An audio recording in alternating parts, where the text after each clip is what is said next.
Hello, and welcome to this edition of Inside City Council, a show that is designed to inform you about your City Council, its members, and the work that we're doing on your behalf. My name is Loretta Scott. I'll be your host for today, and I have the honor of serving as president of City Council, and I am an at-large member on the council. It's my honor and privilege to introduce our guest for today, Elaine Spaull, who is a colleague, City Council member representing the East District, and as you'll find out, a very, very diverse and experienced individual. Elaine, you have everything from education to law to kids, which is your passion, and fashion. We know about the fashion. So tell us about yourself, if you would. Well, thanks so much, Loretta. It's great to be here with you. The East District is where my heart and soul is. It's where I've lived for a very long time. I'm a Rochester native, born and raised. I left for a few years to go to college and got married very young. I've been married to the same guy for more than 40 years, and we have a great family. But my background really, I remember once President Simone at RIT said, "This woman cannot keep a job." I kept moving from job to job and profession to profession, but truly education was where I got started, both teaching at a private school in New York City and then at RIT for many years as Dean of Students and a professor.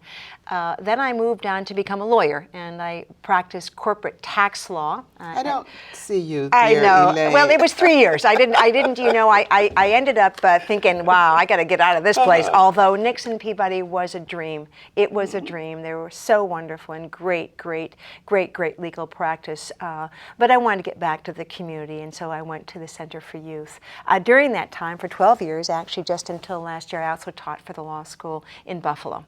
And those young lawyers and law students came to Rochester so I could teach them here so I didn't have to travel. But all that background really, I think, has helped me a great deal on City Council. You're on a commission that the governor has on the governor is working so hard with us right now, and I'd love to have just a minute to talk about Raise the Age. New York State, one of 2 states in our country that still treats 16 and 17-year-olds as adults for adult responsibility, criminal responsibility. North Carolina, the other state, is actually in active conversation.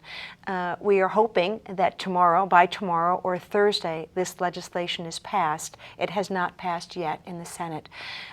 We need to get our young people in appropriate consequences in appropriate places. Absolutely. And this Raise the Age Commission. And so it all ties together with City Council. It does indeed. Tell me about your district. So the East District, people don't really understand how diverse. It's really a district that is the city, all faces of our city. Certainly it represents the east side, East Avenue, Monroe Avenue, Browncroft, the areas that we both live in, and then it crosses Main Street and goes down North Goodman, down to all the way almost to Bay and Clifford, with Webster Avenue and Parcells and some of the areas in our focused investment that's been so important to us. It's where beautiful School 33 and the Ryan Center land, and lots of people think that's the Northeast. It's actually in the East District.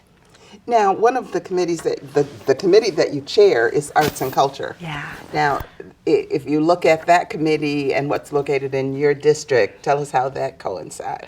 Well, almost every, certainly not every, but almost every really powerful and long-standing cultural and art institutions are in the East District, whether it's the Strong Museum, the Museum and Science Center, Jiva, the Auditorium, all of our wonderful festivals, Jazz Fest and Fringe Fest and Fashion Week, all of that takes place in the East District, and it's just positioned for that. And we have a new lyric opera house right down the street from where I live, and the George Eastman House is across the street from my house, and the Little Theater, so much. And so for me to be able to chair this committee and to remind ourselves of how beautiful our city is and how talented we are, our mayor often calls Rochester now the City of the Arts, and we certainly are. We're well known for education and other things, but certainly for the arts. So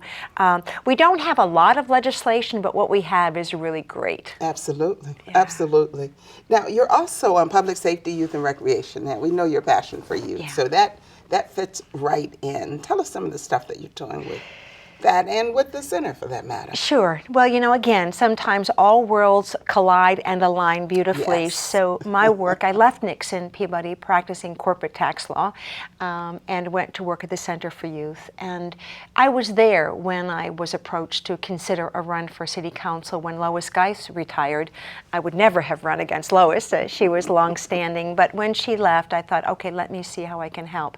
I did that partly because of the work at the center and seeing so much need of our young people. I call it the hardest job I've ever had because there's so much at stake. There's so much that we need to do and can do. So we run almost all the homeless shelters for kids, and lots of them, and serve kids on the street, and about 10,000 kids in school. So we're seeing grassroots what we can do, and certainly our work with young homeless kids is the most important to me. So that definitely coincides with the work that you're doing on council. It's just amazing how all of it does work with each other. This is your second term? I'm at the end of my second term. I'm in my 8th year. My husband says that he read about me running for re-election in the newspaper. I don't believe that was true. I think I told him. A district council seat is really full-time, and despite all the other things we have to do, and all council seats are important, but I always say I'm sort of first call, last call, and so I am seeking re-election for another term. We'll see how it goes. 8 years has been a long time, but the work's not done. I have a big project coming up called the Inner Loop. Yes, yes, and you it's do. smack dab in my district, so I want to hang around and see that to its end as well. It's like a legacy project, right? It's going to be a big one, and Absolutely. we're all so excited. But we do see right there in the East District the potential. We're going to take a short break, Sure. and we'll be right back.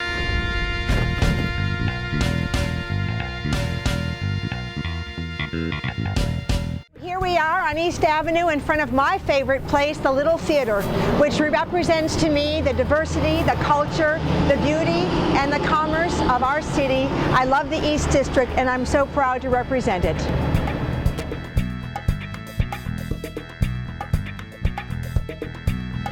Hello, and welcome back to this edition of Inside City Council.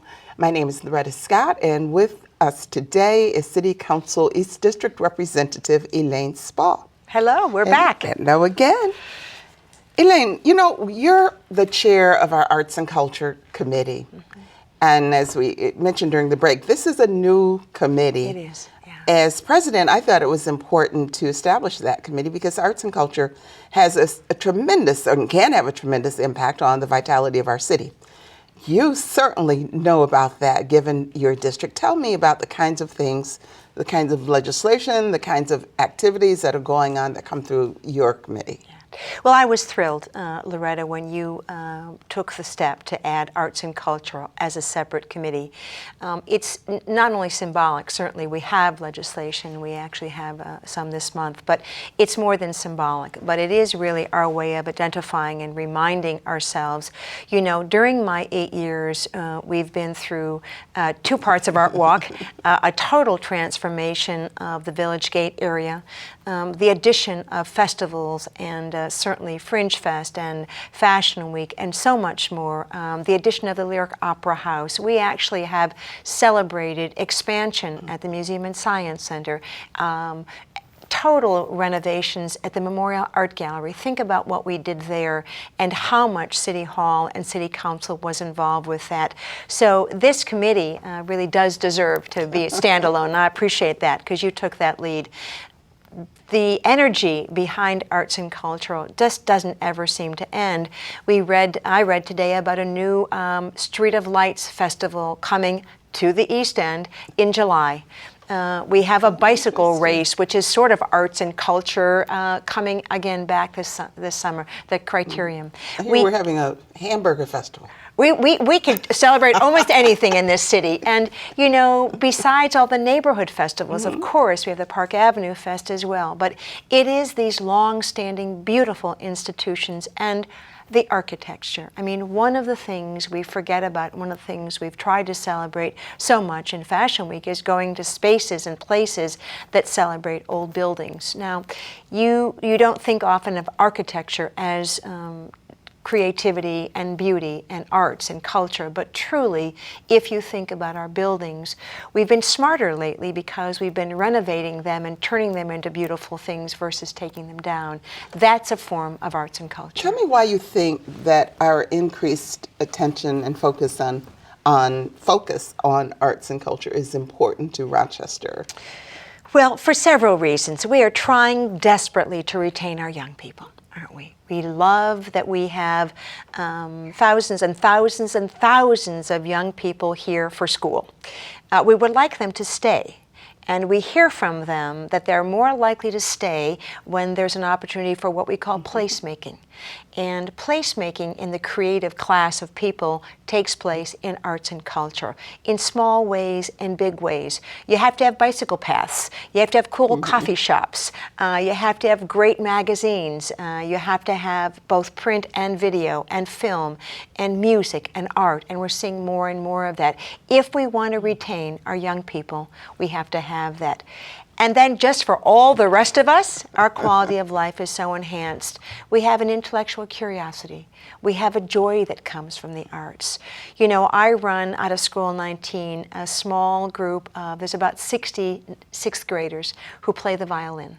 They're called Strings for Success. They are magnificent. So even our little ones, we want to introduce to music and art. Do you think we're doing enough to get that message across to the community that sees a city that has a very high rate of poverty and a number of other pressing issues, and for every issue there's like, why don't you do more police? Right. Or more something that deals with those things that are in the so-called crescent and all of that.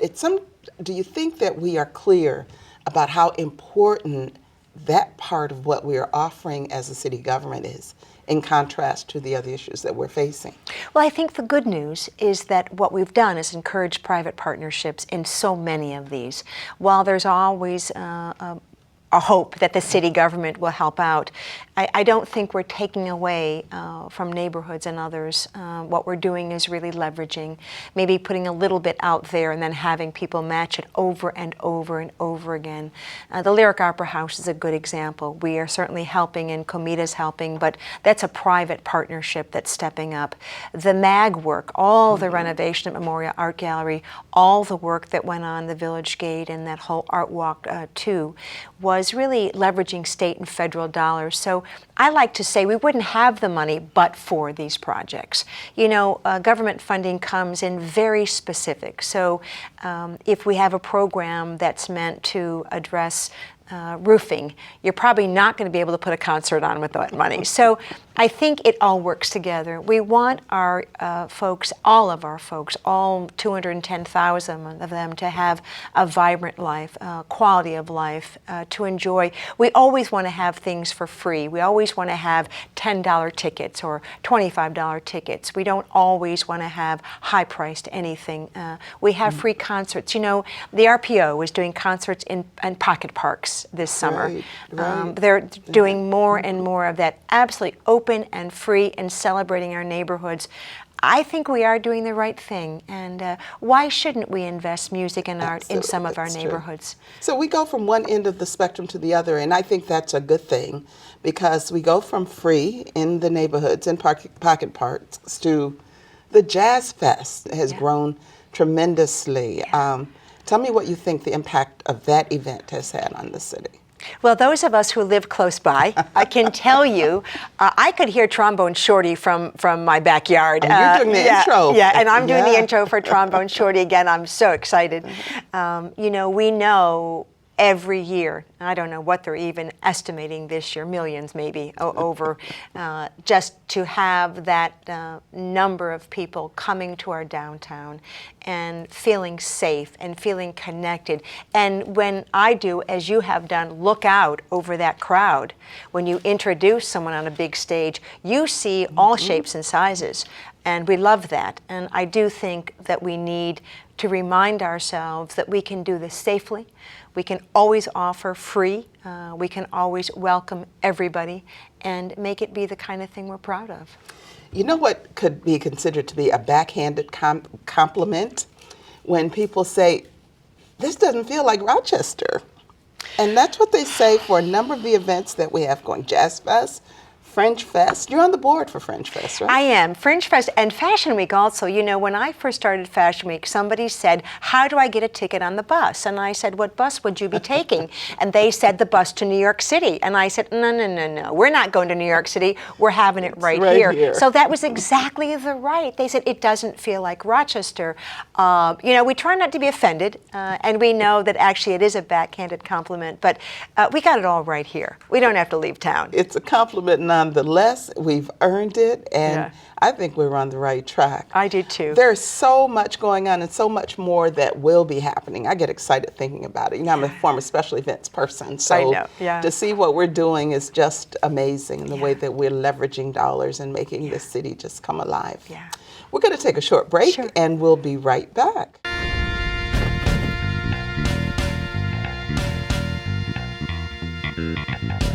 We're in Rochester's historic Sibley building, a place that brings back fond memories to countless generations of Rochesterians, whether it was shopping, gathering with and meeting with friends and family, or of course the amazing Christmas displays. This is the reason that it's my favorite place in Rochester, and I invite you to come to downtown Rochester and not only think about Sibley's as our city's past, but what makes it exciting about our city's future. Hello and welcome back to this edition of Inside City Council. I'm here today with our guest, East Council District Representative Elaine Spaull. And we're going to continue our conversation about the great things that you're doing, particularly in the Arts and Culture Committee, which you head. We're seeing an increase in artists in our community. Tell us about the impact that that's having on our city and how they add to the vitality. Well, you know, one of the things that we know is that cities like Austin, Texas, and places in North Carolina, and certainly San Francisco, are those places where there's creative folks. And they're places that people want to live, partially because they're surrounded by creative, intellectually curious people. And we're seeing that increase in Rochester. You know, in partnership with Conifer, we've added some market rate housing for artists on Main Street. And we're trying so hard to tie all that together. We must have, for artists of all ages, an opportunity to live in our community, to live in our downtown. If you look at the Hungerford building or some of the other new loft buildings that are right in the area of Village Green, we have artists living across from where their studios are. So they could have a studio in Anderson Alley right on Goodman and live in the apartments that Gary Stern owns right across the street. So we're kind of making it easy for people. I have some friends who are older artists, let me say, who have left their big houses and moved downtown and have their studios, in one place. And we know that that is really a very special thing about Rochester. It's happening all over the country, but we find more and more of it here in our community, and it's terrific. There is this notion of the creative class. I've read about that, and I understand in cities like Detroit, there were areas that were not particularly desirable, but people who were in the creative class moved in and were not put off by the not so great surroundings, but made it just fabulous. They made it a place where everyone wanted to be. So I think perhaps you're saying we are having that same kind of impact. I think we are. I think Main Street's a good example. I think the Hungerford. You know, we're doing some things on Atlantic Avenue. We're doing some things where there was large plots of land owned by CSX. We're turning them into residence, multi-use. There's yoga studios. Everyone's into CrossFit. We got CrossFit. We've got yoga studios. We've got small cafes or restaurants. We've got great coffee shops, just like every other big city. I love it. You know, people will call me once in a while and they'll say, well, Councilmember, I was stuck on East Avenue going home the other day from the RPO, and I say good, because what's your hurry? What's your hurry? And in big cities, you have to wait in line sometimes for a movie. You have to be stuck in traffic, and isn't that great that sometimes things sell out? You know, Fashion Week sells out, and people are like, well, I thought I could just show up, and I'm like, not so much. So that's what happens, I think, when you have an energy around the creative class. And creative class is not really a term that keeps anybody out. It's a term that really is very inclusive in terms of Extremely that. so, extremely so. Yeah, I see that expanding here, and it's encouraging because it does include everyone. Right. And it includes just about any area of the city you can name. That's Right right. now, it seems we're concentrated primarily downtown in that area, but or certainly in your district In my district, as well. yeah. So tell me what you'd really like to see going forward with that. Yeah. Well, you know, we're running out of room in the East District. I have a big old map. I should have brought it to show you. And I have a map of all the ongoing projects, where they are, what they include, whether they're arts, culture, residential, retail, whether they're the Inner Loop, our biggest project about to explode. And I like to drive by and see how we're doing, and it's happening. It's definitely happening. That's going to be a perfect example. You know, we just finished an RFP for Charlotte Street and what that will bring to us in terms of a neighborhood presence and how that will fill in that backside on the other side of East Avenue. On Atlantic Avenue, we're putting in something called the Three Head Brewery. We're going to actually build a brewery downtown, and that will link together. We have all sorts of wonderful small restaurants all over the East District. You know, I tell people I don't need to leave the East District to do anything. I work, live, City Hall is close by, and I have every restaurant and every retail I can, and every arts and cultural. Every once in a while, I do wander off to the South Wedge. I have to tell Adam I'm in your territory. But, you know, we really do have, it's linking it together one by one. I like to tell people there's very little land left in the East District to really explode. And then we have projects that are coming on board, certainly all over our downtown. If you see what's happening in Midtown, we're going to have a dog park on the top of that building. And just everything is coming together. The Inner Loop will be an amazing opportunity to bring neighborhoods together as well. What do you think that we can do, while this is a very inclusive movement, I'll call it, sometimes people self-discriminate. They don't become involved because they don't feel that that's a part of what they are or who they are. What do you think we can do to make sure that everyone knows that there are these kinds of opportunities and this is a direction where everyone is welcome and encouraged to be a part, young people in particular? Yeah. Well, you know, for some people, particularly those that may be struggling with finances and without as many resources, may feel that the arts are recreational. It's what you do in your extra time. And a lot of our families don't have any extra time. They're working very, very hard. They're raising their children. To go to a show, to go to a play, to go hear music may seem recreational when what they need to be doing is working or cleaning their yard or cleaning their house. And I want people to give themselves a break and understand that they deserve, and that intellectual curiosity really brings us alive as people and as a city. And we should find ways, as we do with the Jazz Fest, as we do with Fashion Week, as we do with Fringe Fest, to have things that are free, that are open to families. Our 4th of July celebration is a wonderful opportunity again. We have to remind ourselves that everybody benefits when we have arts and culture. It's not just for those who have extra time or who might be retired or who have recreational opportunities or money to spend.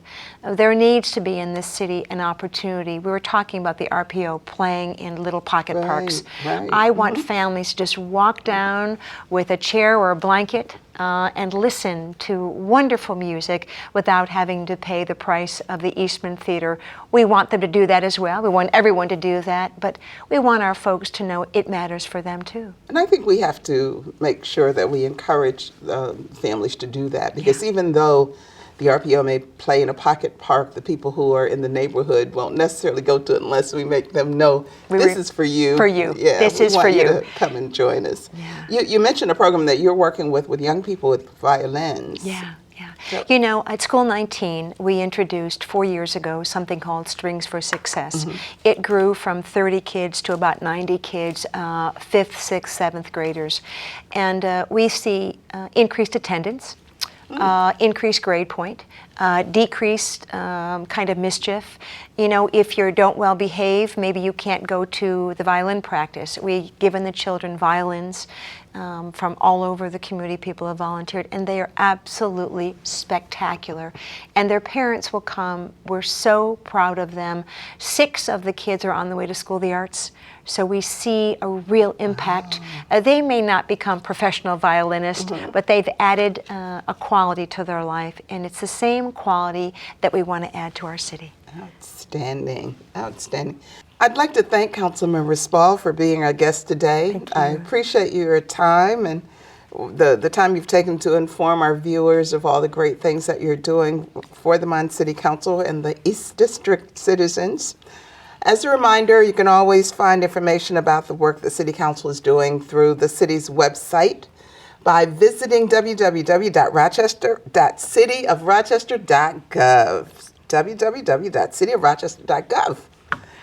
Or you can always call the council office at 585-428-7538. Thank you for joining us for this edition of Inside City Council, and I hope you'll join us again for future editions of Inside City Council, which will air on Saturdays at 8 p.m. and Sundays at 9 p.m. I thank you. Thank you, Loretta.